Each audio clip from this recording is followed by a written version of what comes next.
এদিকে আমদানি রপ্তানি বাণিজ্য বৃদ্ধিতে বৈদেশিক মুদ্রা অর্জনে গুরুত্বপূর্ণ অবদান রাখছে সাতক্ষীরার ভোমরা স্থলবন্দর। 2024-25 অর্থ বছরের প্রথম 6 মাসে লক্ষ্যমাত্রার চেয়ে বেশি রাজস্ব আহরণ করেছে বন্দর কর্তৃপক্ষ। এ নিয়ে আরও জানাতে বন্দর থেকে যুক্ত হয়েছেন সহকর্মী আহসান রাজীব।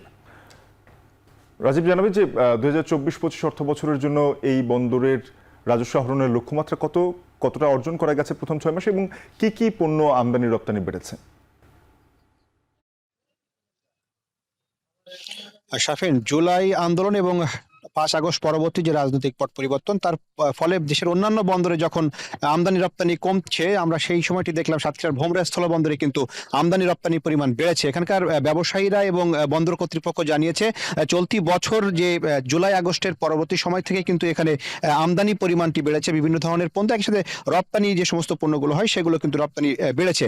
চলতি অর্থ বছরে এখানে রাজস্ব বিভাগ থেকে এখানে 1009 কোটি টাকা যে লক্ষ্যমাত্রা নির্ধারণ করা হয়েছিল, সেটি কিন্তু ডিসেম্বর পর্যন্ত, অর্থাৎ গত 24 সালের জুলাই থেকে ডিসেম্বর পর্যন্ত এখানে মোট রাজস্ব আদায় হয়েছে 604 কোটি টাকা। এবং এখানে রপ্তানি যে সমস্ত পণ্য রয়েছে সে সমস্ত রপ্তানি পণ্য থেকে রাজস্ব আদায় হয়েছে প্রায় 16 কোটি 24 লাখ টাকা বলে জানিয়েছে কাস্টমস কর্তৃপক্ষ। তারা বলছেন যে লক্ষ্যমাত্রা চেয়ে কিন্তু 100 কোটি টাকার বেশি তারা এখানে লক্ষ্যমাত্রা চেয়ে কিন্তু সেই রাজস্বটা বেশি তারা আদায় করতে পেরেছেন। এবং যদি জুলাই মাসে যদি আন্দোলনটা না থাকতো সেক্ষেত্রে কিন্তু আরো বেশি পরিমাণ রাজস্ব এখানে তারা আয় করতে পারতেন। তবে এখানে বেশিরভাগ পণ্যই কিন্তু আমদানি হচ্ছে, বিশেষ করে এখানে চাল আমদানি হচ্ছে শুল্ক মুক্ত সুবিধায়।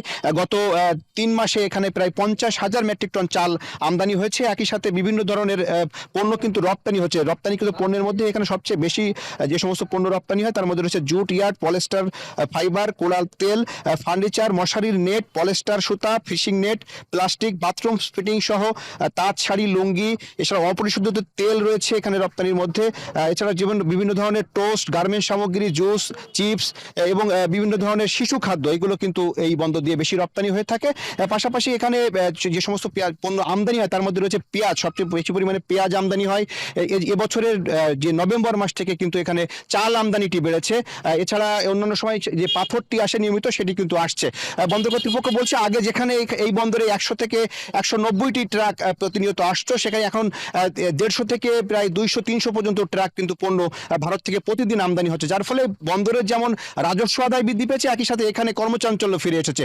বন্দরে কিছু উন্নয়ন কার্যক্রম চলছে, সেই উন্নয়ন কার্যক্রমটি যখন শেষ হবে তখন এই বন্দরের সক্ষমতা আরো বাড়বে।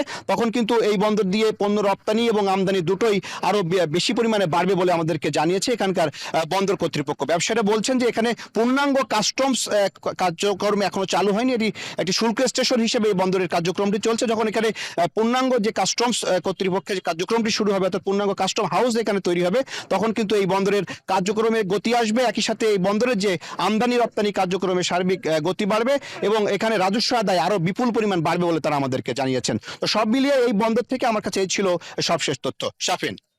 রাজীব, আপনাকে ধন্যবাদ। সহকর্মী আহসান রাজীব যুক্ত হয়েছিলেন সাতক্ষীরার ভোমরা স্থল বন্দর দিয়ে, জানাচ্ছিলেন বন্দরের রাজস্ব আদায়ের লক্ষ্যমাত্রা প্রথম 6 মাসের অর্জন হয়েছে ইতিমধ্যে।